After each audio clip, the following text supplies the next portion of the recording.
What is up, dudes? Welcome back to Grand Prix World. Sorry for the delay between the last episode and this one. Obviously I've been trying to push out the Silent Hunter 4 and the Crusader Kings 2 videos while I've got time before Stellaris drops on Monday.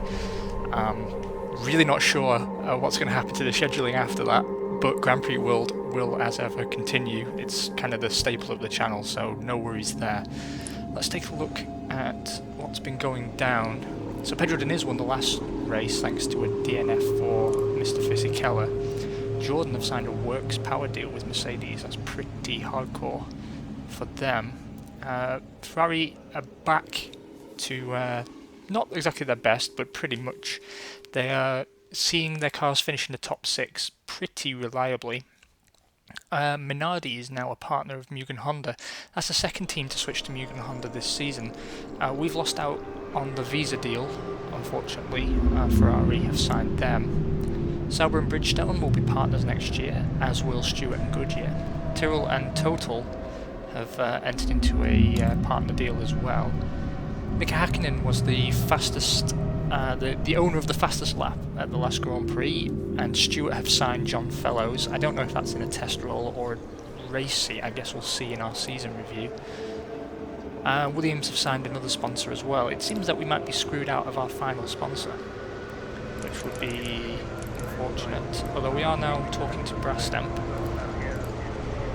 We've got lots of guarantees and everything's looking pretty sexy generally on the sponsor front. We're now bugging the people who have committed to the team to give us more because, you know, that's what we do. I think that looks good in terms of who we're inviting places. Maybe we'll switch Canal Blue out for Brastemp. Not really getting anywhere on the merchandising front, but anything that we can pick up all helps, really. And the car's pretty much covered. I think we've done generally well, but again, as I say, every episode, the problem we have is that most of these cast sponsors, in fact all of them, need to be renegotiated next year, which means we've got a lot of uphill work to be doing. It's also our first year next season with a new engine supplier, so we'll of course have to factor that into our calculations as well. Anyway, I'm hoping to finish the season in this episode, but we will see. I've put far too many people onto that, I think. Oh no, maybe not. We are going places on the technology front, which is always encouraging. And on the driver aid front, we're getting close to a new active suspension system. I've got a feeling that it will be rejected by the FIA, but you know, you've got to try, right?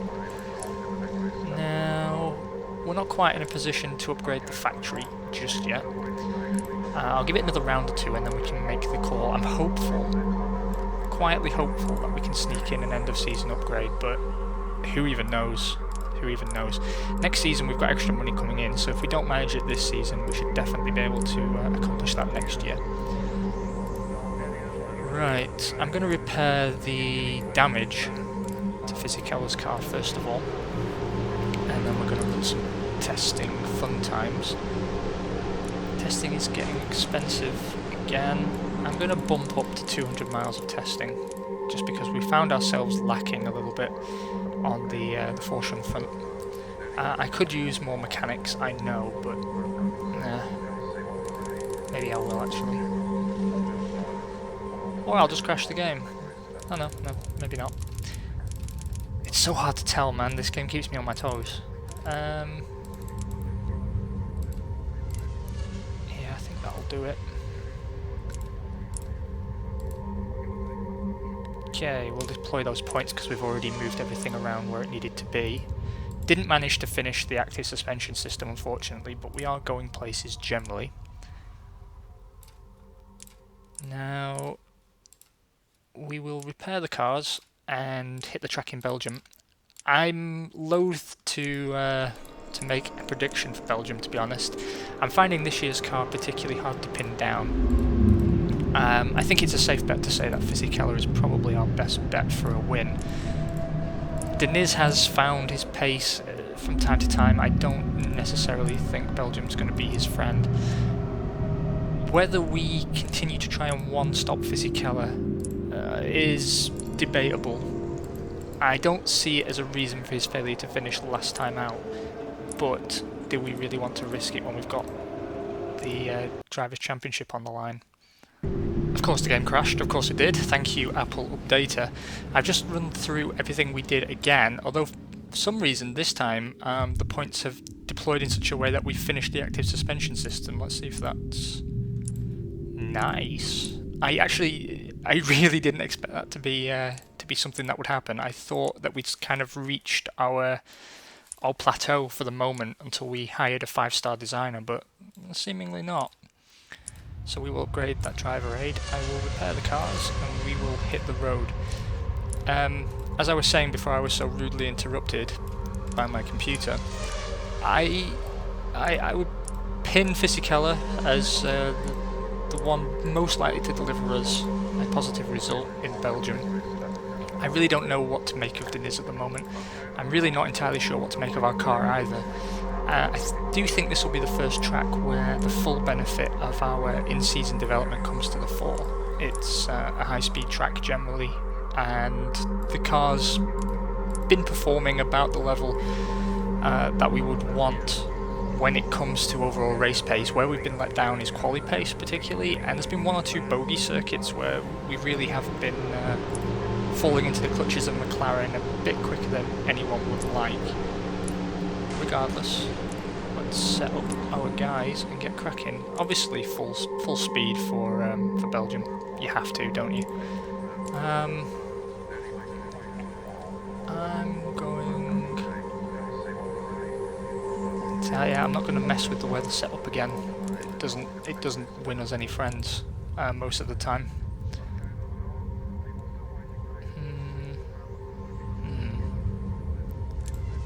I'll go like that, I think, for Deniz.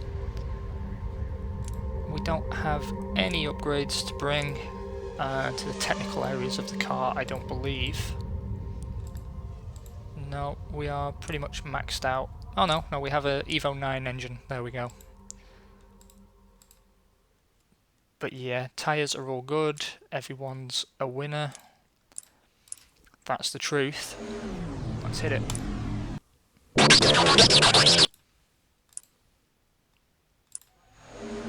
21 degrees and heavy rain. This could actually play to our advantage. It more particularly could play into Deniz's hands quite well, given that he's kind of our wet weather expert, assuming he manages to keep it on the track and not in the barrier. Let's see where we end up here.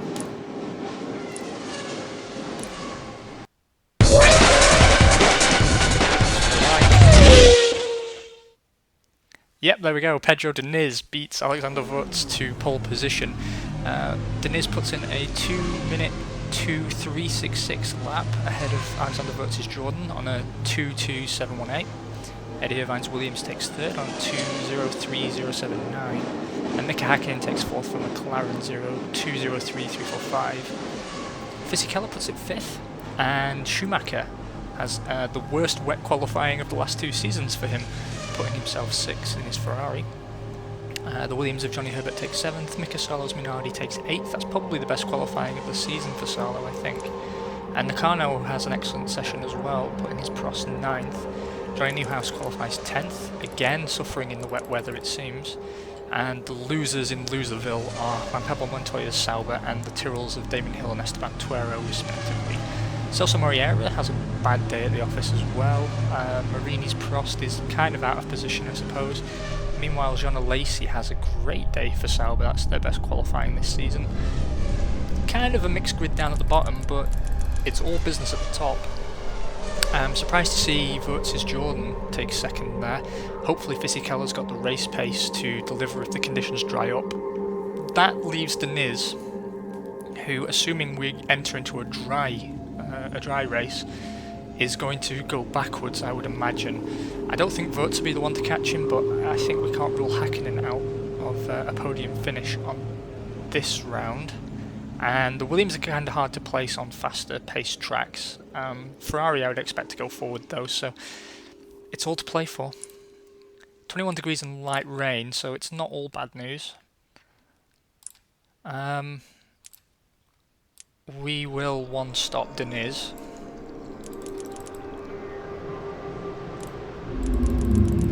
he's going to take the optimal strategy actually. Fisichella we will one stop as well. He will do a 23-21 split, so we're actually giving pit preference to Deniz, but I think we have to given their relative grid positions. Hopefully this works out. I've got no idea if Fisichella is going to be easy enough on his tyres to make it to the end. Deniz I know is capable of it, but that said, his finishing record this season has not been fantastic. Well, let's see what we can do. That's the sound like. Fisichella takes the win, 7.5 seconds clear of teammate Pedro Diniz in second. This is the kind of result that we should have been having all season, really. Diniz finishing the best part of, 6 seconds exactly, pretty much, ahead of Eddie Irvine's Williams to round off the podium. Your remaining point scorers are Mika Hakkinen takes 4th for McLaren, Michael Schumacher 5th for Ferrari, and Alexander Wurz salvages a point for Jordan. Can't really say fairer than that, can we? That was a really good finish for us, and not one that I anticipated. Pedro Diniz is now within 2 points of catching on to second position in the Drivers' Championship. He's still 50 points behind teammate Giancarlo Fisichella, so we're not going to see a down-to-the-wire race between them. It's completely impossible. But the fact that he's been able to finish second shows you how mercurial his form has been, because when he's been on form, he's been getting the big points. But he's had far too many DNFs to be truly competitive in this season's championship. If he can finish second, I think we can kind of forgive him for the blip he had, but next season is going to be a very much a deciding season for Pedro Diniz, and hopefully he's not as confused as he looks. In the Constructors' Championship, we now sit on 142 points ahead of McLaren on 89 points. We needed that result. That's opened up a gap that makes me confident we're going to retain the championship this season. I still think next season will be a struggle. I expected a bigger struggle than we've had this season, although McLaren were worrying us for most of the mid-season. With 2 races left to run, I think it is completely safe to say that we have the championships in the bag. So, good job, team. Go us. I'm just going to skip through the news to see if there's anything particularly interesting. Brastemp have signed with Jordan, so we are going to lose out on that final sponsor slot, I think. Ferrari will be using Goodyear tyres next year. Minardi is switching to Bridgestone, and Tyrrell will be staying with Goodyear. Stewart and Agip have entered into partnership for fuel. Sauber and Total have gone into a joint venture as well, and Williams and Texaco have gone into a partnership too. Not many work deals kicking around. Michael Schumacher had the fastest lap in the last Grand Prix. Wasn't really enough for him to achieve anything though. Let's take a look in the design office. Automatic gears are ready in one turn. That's pretty impressive. But first of all, we're going to put our D-Spec car into the wind tunnel. We are going to get 2 rounds out of this upgrade rather than 1, which makes me feel a little bit better about it. Although it still maybe wasn't the best use of the team's resources. We've got another tech upgrade. I'm going to move on to improving hydraulic performance now. And let's see if this is a legal driver aid. It is not, but still, it's encouraging. I'm going to try for servo brakes next turn. See if we can't upgrade those. And we need to pick a cheapo sponsor that we can snap up in a round or 2 and sort of wow them with our World Championship winning credentials. Who might that be, I hear you ask? Well, I'm glad you asked. I'm going to say let's go after General Electric. I thought about it earlier. I'm sure they're talking to somebody else, but maybe we get lucky. What's going on in merchandise land? Absolutely nothing. Complete waste of time. How are we doing on the cash sponsors? Are we getting any bonuses out here? Maximum bonus from Canal Plus now. Still need the guarantee from them though. Same for Korean Air. Might be worth bringing those 2 guys along, just so we get that guarantee smashing. We're having a very, very strong end of season, to be honest, a very strong end of season. Hmm.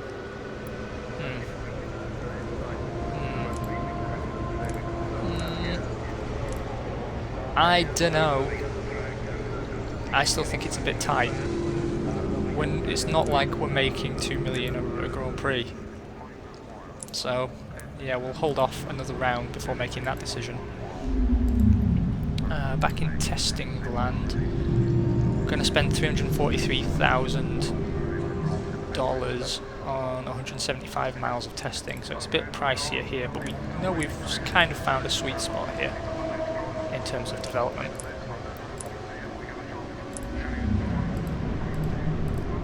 Yeah, looking good. We could rush out that upgrade, but I don't see the point of putting all this time and effort into it to then fumble it at the last moment. I was about to repair a car there without thinking it through. Now I have and remembered that I've just run testing, so we're fine. That's good.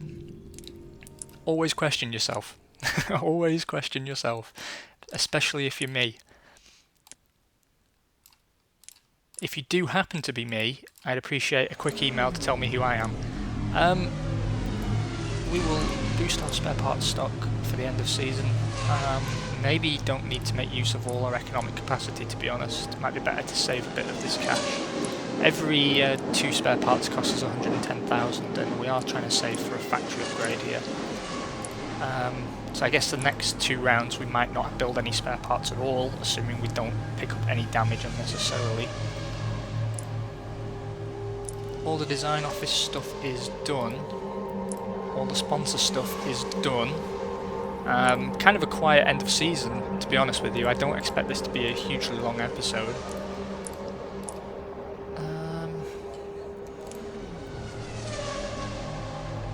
We will put a boost on brakes and downforce for Deniz.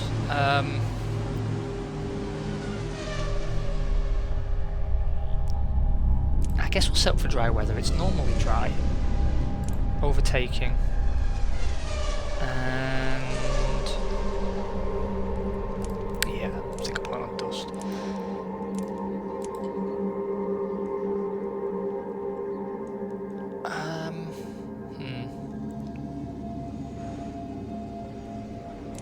Let's do this. No idea if that's going to work in our favour or not, but we are cruising towards the end of another fantastic season, and we can experiment a little bit now. I might even experiment on one-stopping Fisichella on the soft compound tyre, just to see how his ability to make the tyres last works out. Let's dance.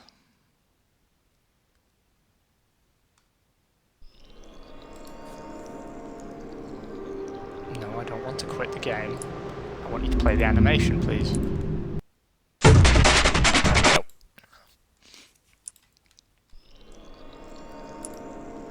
30 degrees and cloudy. A bit hotter than we would have liked, but whatever. Whatevs. Smash it. Yeah, this is a truer reflection of our actual pace. Johnny Newhouse takes pole for McLaren on 1:23.346. Teammate Mika Hakkinen lining up second on a 1:23.427. Marginally behind him is Fisichella, putting Arrows in third place on tomorrow's grid, 1:23.480. Michael Schumacher takes fourth for Ferrari. Pedro Diniz lines up fifth for Arrows, although he is on the slower tyre, so we should bear that in mind. And Celso Moriero kind of redeems himself to take sixth place for Ferrari. He's not had a bad season, to be honest, but he's had a few shocking races. King of the losers is Jean Lacey. Sorry, Jean. Okay, nothing else to really pick out from that, I don't think. Let's see how we get on race day. We're going to give Fisichella optimal tyre strategy this time because he's got to make him last. So we will pit him lap 27 for a 26 lap second stint and hope he can make that work. Again, not the end of the world if he doesn't. Really not the end of the world if he doesn't. And we'll do a 28.25 with Pedro Diniz. So again, stretching his first run out a bit, but I think it's fine. And again, even if we got a double non-finish here, it's not the end of the world for us. It's not going to totally screw up our season. We've got the championships in the bag. We can take the opportunity now to learn about our cars, learn about our drivers a little bit. For the last round even, I might turn up their performance just to see how fast the car truly is. And maybe we don't finish, but you can probably tell from qualifying if the car's genuinely as lacking in certain areas as it appears at the moment. I mean, remember, we've turned down the performance of both drivers just to stop our DNF problems, but the true pace of the car is arguably faster. Right, let's dance. And again, Giancarlo Fisichella leading home Pedro Diniz for another Arrows 1-2. 117.25.104 for Fisichella, 117.33.06 for Diniz. Johnny Newhouse taking the final podium position. Rounding off the points are Michael Schumacher for Ferrari, Mick Hakkinen for McLaren, and Tora Takagi puts his Jordan in 6th, which no one expected, even his mum. We had a number of people drop out from the race, suspension failure plaguing Johnny Herbert and Damon Hill, hydraulic failure for Jan Magnussen's Minardi, brake failure for Celso Moreira's Ferrari. Juan Pablo Montoya's Sauber was involved in an accident, presumably nothing to do with the first guy out from this Grand Prix, Jarno Trulli's Benetton, also having an accident, and Eddie Irvine's Williams had an engine failure. Bad luck, Eddie.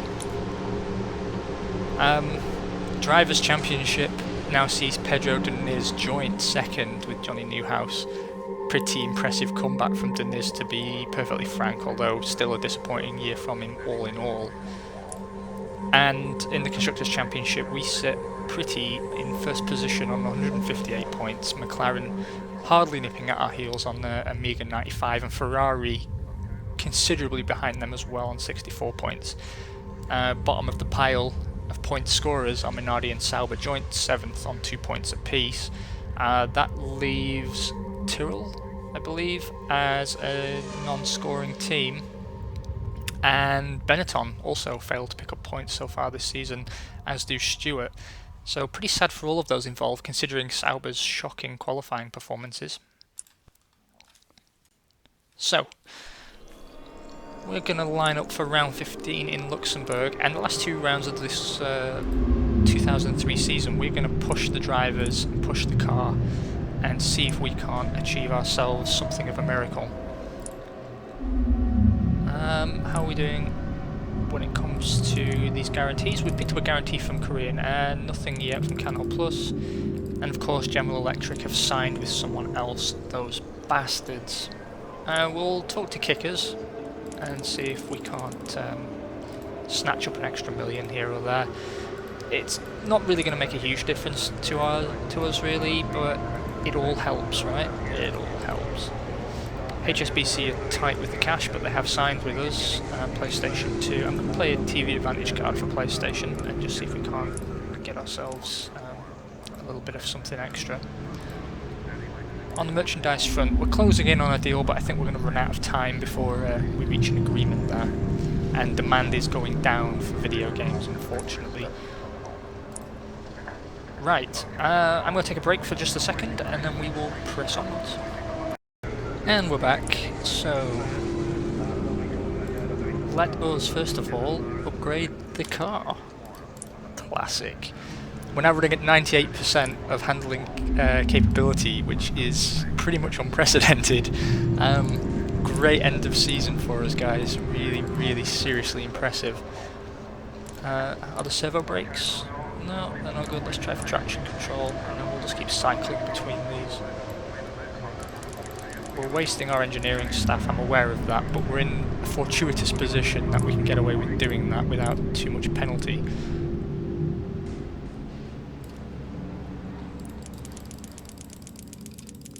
Let's shift that back. There's not enough time to develop the car further, and for a gain of 2% it's arguably not worth it anyway. Hopefully this sets us up for a very strong chassis for next year, although it's anybody's guess if that's what we'll get. We don't really need to do Forschung testing anymore either, to be honest with you. But then again, testing is cheap for once.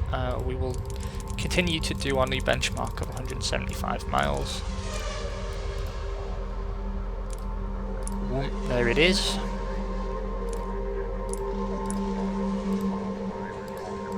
Didn't get a great deal of points out from that, but whatevs. So with the D-Spec cars ready, we are going to ask a little bit more of our drivers and see if we can't find out what their true pace actually is. For Luxembourg, I will switch Fisichella back to a 2-stop strategy, and then in Japan we will try and have him not only push but try and make his tyres last while pushing. Kind of a contradiction, but I just want to find out exactly what we're working with here, and I'm sure you guys do too. It's going to be a very dull end of season for you if we don't spice it up ourselves, given that there isn't the same suspense we had at the end of last season.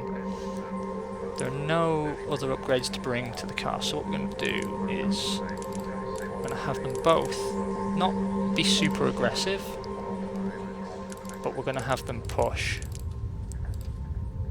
Same goes for Deniz. I'm expecting him to fail to finish, to be honest, but we're going to do it. I know there is quite a long way to go in the other direction, but this is still pretty brave for us, and I think it will give a much truer picture of how fast the car actually is. We will set up our guys.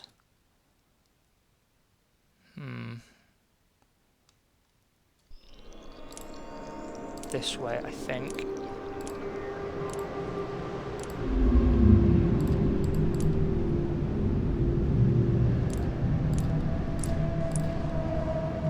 No new pots to stick on the cars. Boo. Let's go to Luxembourg. 18 degrees and light rain with a strong wind. That should suit Deniz quite nicely. Let's see what you've got, kids. There we go. Eddie Irvine takes pole out of nowhere for Williams. 1:24.9. Pedro Deniz puts his arrow second, 1:25.090. Alexander Wurz Jordan takes third, Fisichella fourth, Hakkinen fifth, Michael Schumacher sixth. Jean Alesi has the qualifying of the season for him in seventh, and Damon Hill as well breaks the mould, putting his Tyrrell eighth. That's the first top 10 qualifying for Tyrrell since we began, to be honest. Mika Salo keeps up Minardi's top 10 qualifying form with a 9th, and Shinji Nakano continues to improve Prost, taking a 10th place. Johnny Newhouse and Johnny Herbert both have a bad day, one they'll be quick to forget, I hope. And Celso Moreira's Ferrari is not only last, but convincingly so, finishing even behind Juan Pablo Montoya's Sauber. So, pretty depressing. Just after I said you had a good season as well, man. 19 degrees and heavy rain now, with a very strong wind. Again, that favours Deniz. We're going to 2-stop Fisichella, and we'll move back to 1-stopping Deniz. 35-34 split for him, I think. This could pick him up a win, I'm prepared to admit. But now Fisichella is pushing harder, his tyres will not last quite so well, and I don't want to... I think the experiment fails a little bit if we turn it up to 11 straight away. We want a sort of a gradual reading on this. And then in Japan, we'll try and 1-stop him again. Plus, we don't know if he's ever going to switch off the rain tyre. I don't know. Let's dance.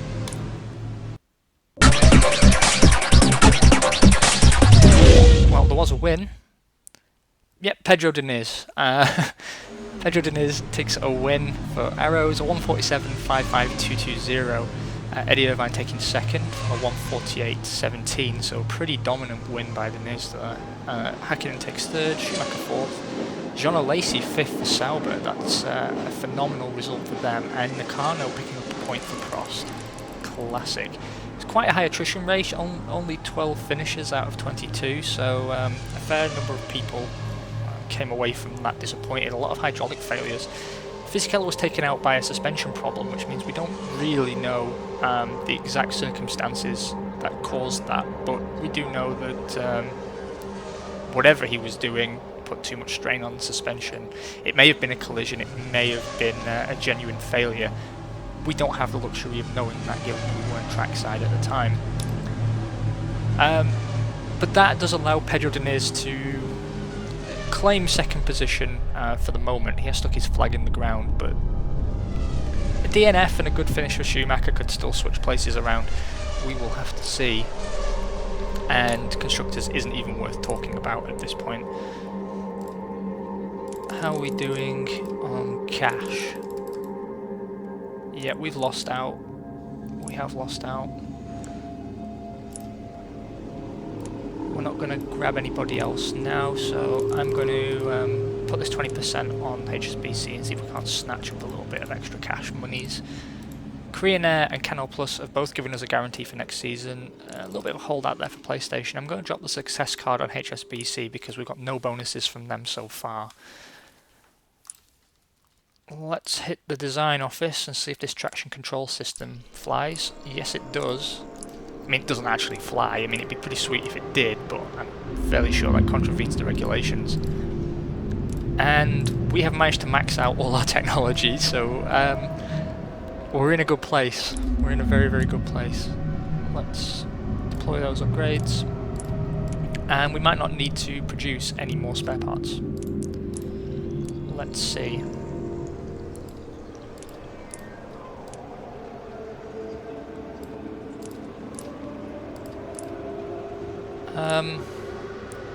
Factory. The factory. We've got 5.5 mil in the bank.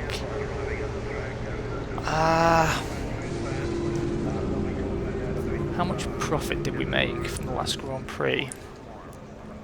809,000. That would leave us, if we made the same profit, and there's no guarantee of that because the profit we've been making has been quite small, about 500,000 Grand Prix.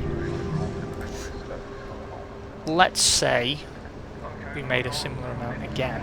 That would leave us with 200,000 for the first round of next season, potentially.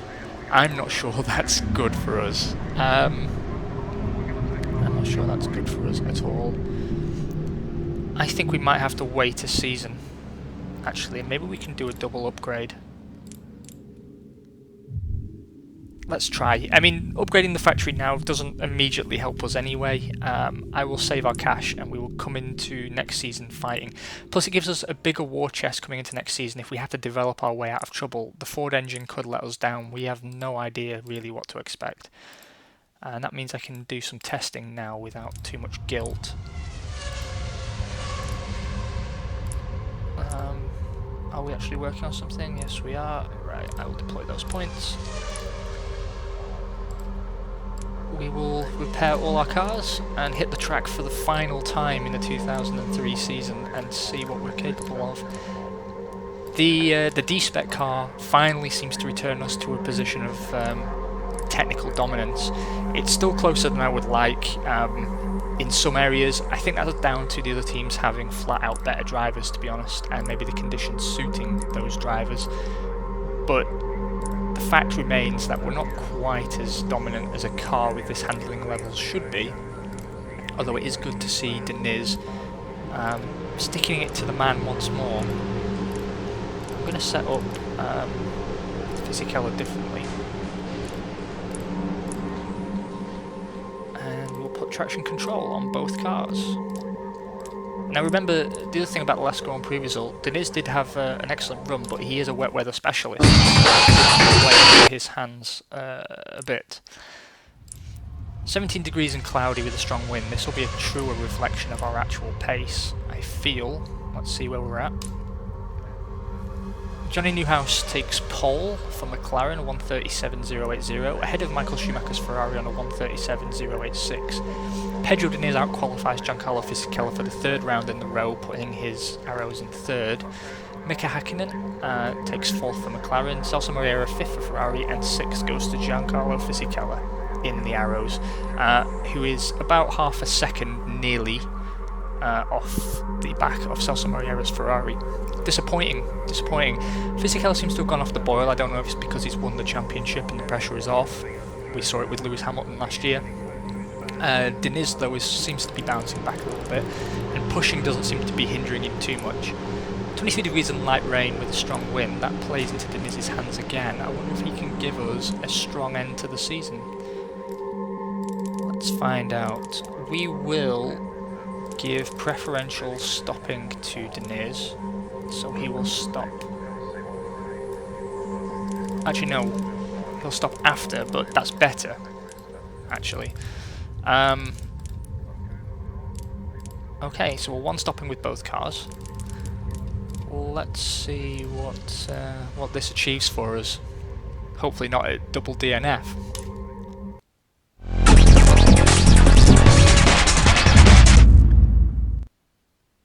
Michael Schumacher takes the win for Ferrari on a 1:35.16.047. Pedro Diniz puts his arrow second, 1:35.16.547. Rounding off the podium is Mika Häkkinen's McLaren.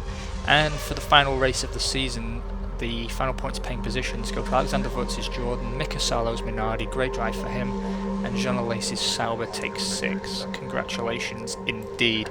Engine failure took out Giancarlo Fisichella, presumably towards the end of the race. We have no idea where he was going to finish. He might have been on course for a win, who even knows. But at the end of the season, Giancarlo Fisichella retains the Drivers' World Championship. Pedro Diniz, his teammate, is second, 4 points clear of Michael Schumacher in third. Anyone particularly interesting here? Any breakouts? Doesn't look like it. Surprised to see Newhouse finishing ahead of Häkkinen, but only by a point. And we've won the Constructors' Championship by a clear 71 points, beating McLaren into second. They finish on 103 points. Ferrari take third on 77, and Williams take fourth on 23.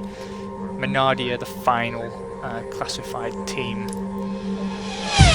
Congratulations again, guys, we've managed to retain, and I really appreciate you joining me as ever. Your comments and your feedback, support, your likes and dislikes, all of it is greatly appreciated. You guys make doing this playthrough incredibly worthwhile, incredibly fulfilling, and I look forward to the 2004 Prix season coming out to you in a few days. You guys have a fantastic close out to the week, and I will see you for more Grand Prix World at the weekend. Catch you later.